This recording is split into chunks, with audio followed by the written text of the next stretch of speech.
Pesan tegas Sintayong jelang laga Timnas Indonesia versus Bahrain. Lupakan luka lama, fokus tampil gemilang. Liliano Reijnders penuh semangat sambut debut di Timnas Indonesia, siap tancap gas hadapi Bahrain. Erick Thohir angkat bicara soal rumor naturalisasi Kevin Dix, belum ada kesepakatan. Maarten Paes bertekad tak hanya bawa 3 poin penuh, tapi juga bantu Timnas Indonesia tumbuh lebih kuat di laga kualifikasi Piala Dunia 2026 melawan Bahrain. Breaking news, FIFA jatuhkan sanksi besar untuk PSSI-nya Bahrain akibat teror sinar laser supporter saat duel kontra Jepang. Denda Rp183 juta, jadi peringatan keras jelang laga lawan Timnas Indonesia. Kabar mengejutkan dari Elkan Bagot setelah tersingkir dari Timnas Indonesia, pulih lebih cepat dari cedera.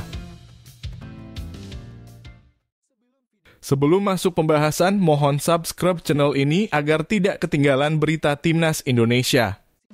Pesan tegas Sintayong jelang laga Timnas Indonesia versus Bahrain. Lupakan luka lama, fokus tampil gemilang. Menjelang laga krusial antara Timnas Indonesia melawan Bahrain, Sintayong, pelatih Garuda, memberikan pesan penting kepada para pemainnya. Ia meminta agar skuadnya tidak larut dalam bayang-bayang rekor buruk masa lalu saat Indonesia dipermalukan Bahrain 0-10 pada 2012. Alih-alih memikirkan balas dendam, Shin meminta anak asuhnya, termasuk Rafael Struijk dan rekan-rekannya, untuk fokus pada permainan dan strategi yang telah dipersiapkan. Sintayong menekankan bahwa yang terpenting bukanlah membalas dendam atas kekalahan masa lalu, tetapi bagaimana tim mampu menunjukkan permainan terbaiknya di lapangan. Daripada kita memikirkan balas dendam atas kekalahan itu, kita lebih baik berfokus ke permainan. Bagaimana kita bisa menunjukkan permainan yang kita suka dan permainan yang kita rencanakan, ungkap Sintayong, dikutip dari laman resmi PSSI. Laga ini sangat penting bagi Timnas Indonesia, mengingat target besar yang telah dipasang. Ketua Umum PSSI Erick Thohir sebelumnya menegaskan bahwa target Garuda di putaran ketiga kualifikasi Piala Dunia 2026 zona Asia adalah 15 poin. Meraih 3 poin dari Bahrain akan sangat membantu Indonesia memperbaiki posisinya di klasemen grup C. Saat ini, Indonesia berada di peringkat keempat dengan 2 poin. Jepang memimpin dengan 6 poin, disusul oleh Arab Saudi di posisi kedua dengan 4 poin. Bahrain yang berada di posisi ketiga dengan 3 poin menjadi lawan berat yang harus ditaklukkan Indonesia untuk menjaga asa lolos ke babak berikutnya. Jika mampu mengalahkan Bahrain, Indonesia berpeluang naik ke peringkat kedua klasemen, melampaui Arab Saudi dan Bahrain. Dengan tekad kuat dan instruksi tegas dari Sintayong, tim Merah Putih diharapkan mampu mengesampingkan kenangan buruk dan fokus penuh dalam menghadapi laga penting ini.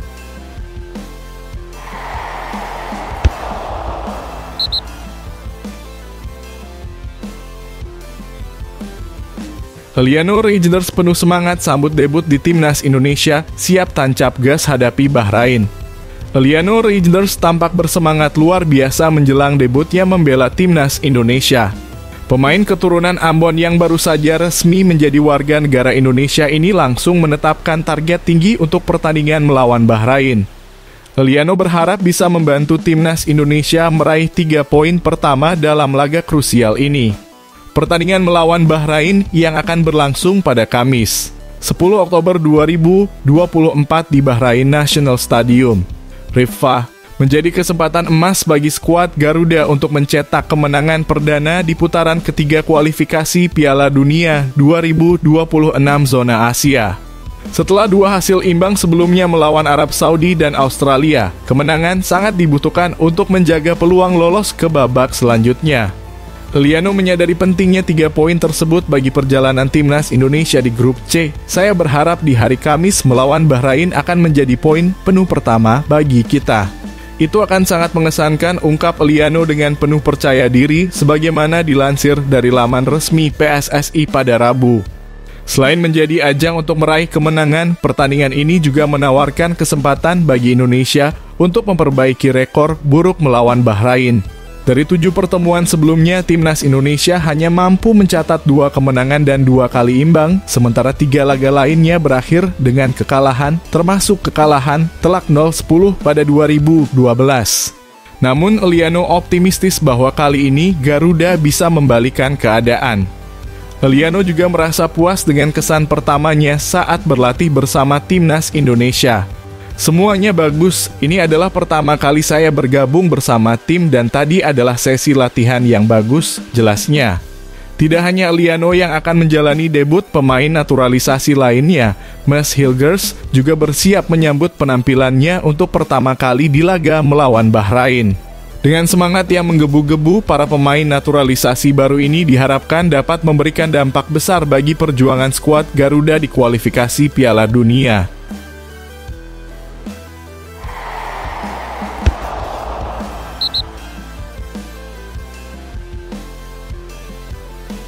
Erick Thohir angkat bicara soal rumor naturalisasi Kevin Dix, belum ada kesepakatan.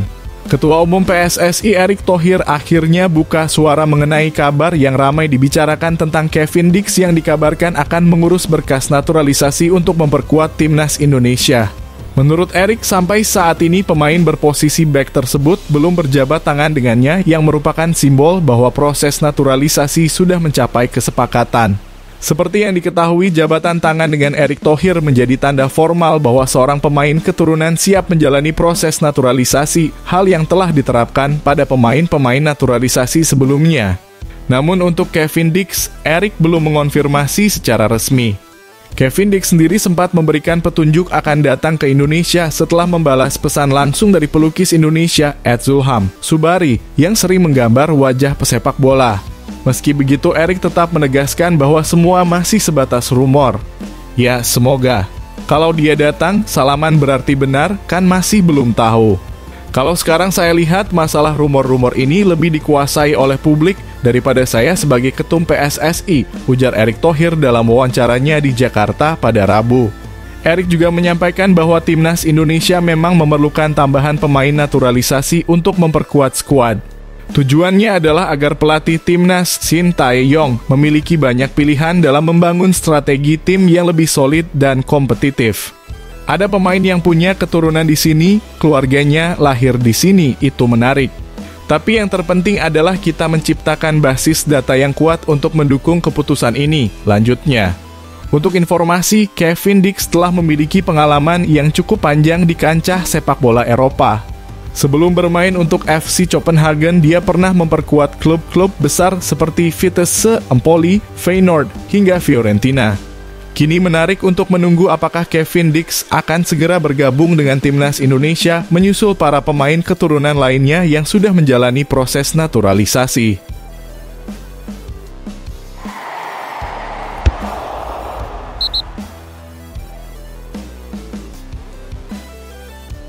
Maarten Paes bertekad tak hanya bawa 3 poin penuh, tapi juga bantu timnas Indonesia tumbuh lebih kuat di laga kualifikasi Piala Dunia 2026 melawan Bahrain. Kiper andalan timnas Indonesia Maarten Paes buka suara mengenai target besar yang ingin dicapai oleh skuad Garuda dalam laga melawan Bahrain pada putaran ketiga kualifikasi Piala Dunia 2026 zona Asia. Pertandingan penting ini dijadwalkan berlangsung di Bahrain National Stadium, Riffa, pada Kamis. Meskipun kondisi Maarten Paes masih belum sepenuhnya pulih dari cedera yang dialaminya saat bermain di MLS bersama FC Dallas, ia tetap berangkat ke Bahrain.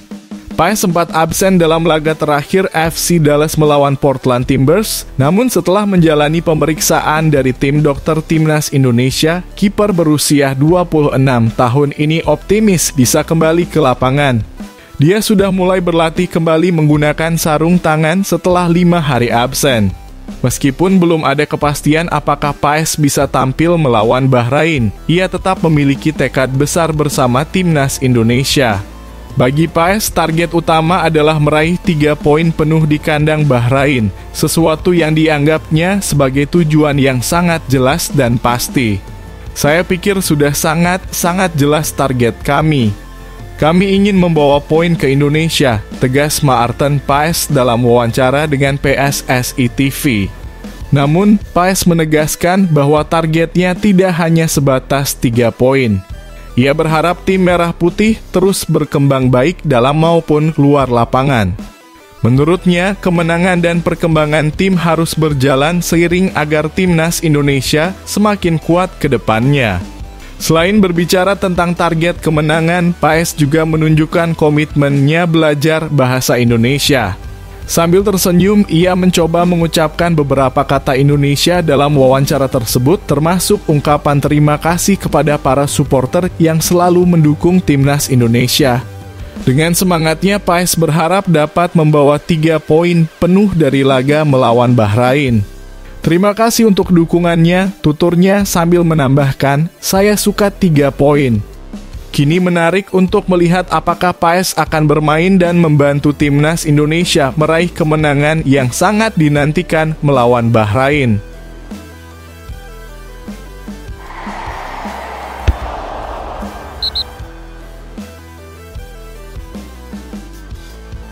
Breaking news, FIFA jatuhkan sanksi besar untuk PSSI-nya Bahrain akibat teror sinar laser supporter saat duel kontra Jepang. Denda Rp183 juta jadi peringatan keras jelang laga lawan timnas Indonesia. Federasi Sepak Bola Dunia akhirnya memberikan sanksi kepada Federasi Sepak Bola Bahrain akibat insiden teror sinar laser yang dilakukan oleh supporter timnas Bahrain saat pertandingan melawan Jepang. Denda sebesar 4.400 dinar Bahrain atau setara dengan Rp183 juta dijatuhkan sebagai hukuman. Insiden tersebut terjadi saat laga timnas Bahrain melawan Jepang dalam lanjutan grup C babak ketiga kualifikasi Piala Dunia 2026 zona Asia yang berlangsung di Bahrain National Stadium, Rifah, pada 10 September 2024.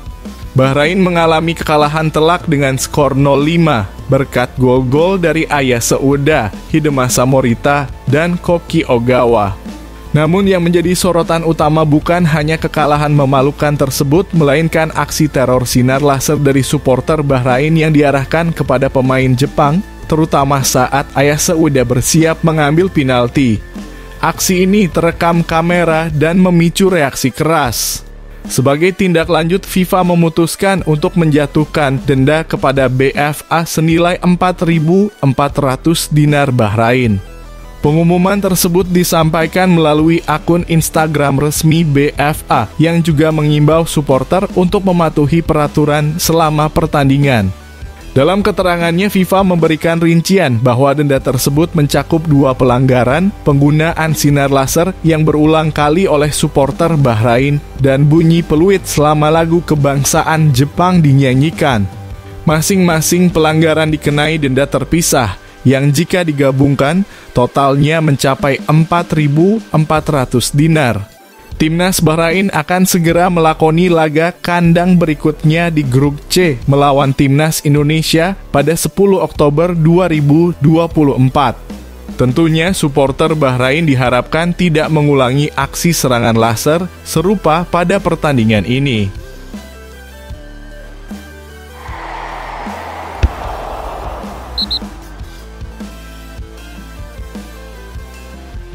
Terungkap, inilah alasan Shin Tae-yong kini rajin hadir di stadion, saksikan langsung pertandingan Liga 1, bukan cuma nonton video. Pelatih timnas Indonesia Shin Tae-yong semakin sering terlihat langsung menyaksikan pertandingan Liga 1 di stadion. Alasan dibalik kehadirannya ini akhirnya terungkap. Ternyata menurut anggota Exco PSSI Arya Sinulinga, permintaan agar Shin Tae-yong rajin turun ke stadion merupakan bagian dari kontrak yang disepakati oleh PSSI dan pelatih asal Korea Selatan itu. Beberapa waktu terakhir, Shin Tae-yong memang tidak hanya sibuk dengan timnas Indonesia, tapi juga tampak di berbagai stadion Liga 1, seringkali ditemani para asistennya. Arya menyambut positif kebiasaan ini karena kehadiran pelatih timnas di stadion dinilai bisa menambah semangat para pemain dan meningkatkan gairah sepak bola Indonesia. Ketum PSSI Erick Thohir memang meminta Shin Tae-yong untuk terlibat lebih aktif dengan menyaksikan pertandingan langsung dan berkomunikasi dengan para pelatih klub. Ini juga tercantum dalam kontraknya, ujar Arya di Jakarta pada Selasa, 8 Oktober 2024. Dengan menyaksikan langsung di stadion, Shin Tae-yong bisa lebih cepat mengenali potensi pemain daripada hanya mengandalkan rekaman video. Hal ini juga penting untuk mempersiapkan timnas Indonesia jelang Piala AFF 2024. Karena ajang tersebut tidak termasuk dalam kalender FIFA, pemain yang berkarier di luar negeri sulit untuk dipanggil. Oleh karena itu, pelatih harus fokus pada pemain dari Liga 1 dan Liga 2. Arya menambahkan bahwa kompetisi Liga 1 sekarang sudah semakin baik, dengan kualitas pertandingan yang meningkat dan sedikitnya komplain tentang fair play. Ini menjadi peluang besar bagi Shin Tae-yong untuk menemukan talenta lokal yang bisa memperkuat timnas Indonesia di Piala AFF. Timnas Indonesia sendiri tergabung di grup B Piala AFF 2024 bersama Vietnam, Filipina, Myanmar, dan Laos. Turnamen ini akan berlangsung dari 8 Desember 2024 hingga 5 Januari 2025.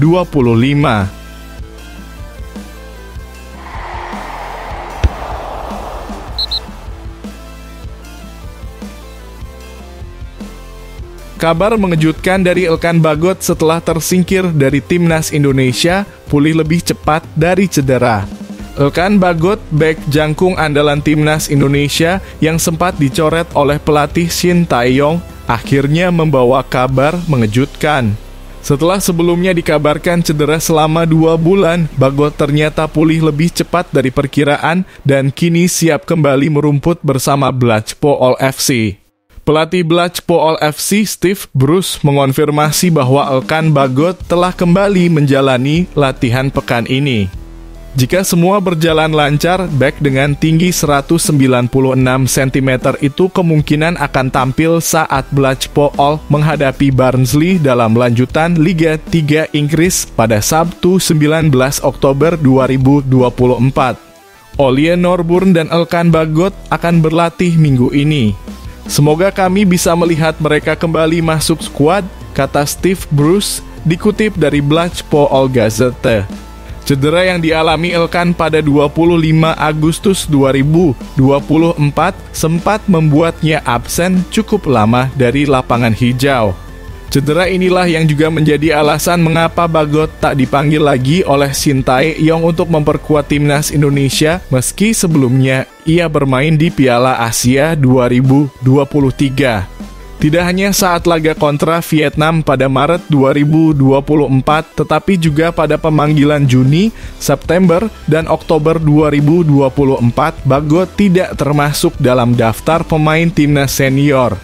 Alasan dibalik keputusan Shin Tae-yong ini kabarnya terkait dengan insiden penolakan Elkan untuk memperkuat timnas Indonesia U-Strip 23 di playoff Olimpiade Paris 2024 pada Mei 2024. Insiden ini disinyalir menjadi alasan utama Shin Tae-yong tak lagi memanggil Bagot meski performanya di level klub tetap mumpuni. Meskipun tanpa Bagot, pertahanan timnas Indonesia masih tetap solid dengan hadirnya back-back anyar seperti Jay Etzes, Calvin Verdonk, dan yang terbaru, Mads Hilgers dari FC Twente. Harapannya Elkan Bagot bisa terus bersinar bersama Blachpool FC meskipun tidak lagi menjadi pilihan utama di timnas Indonesia untuk saat ini.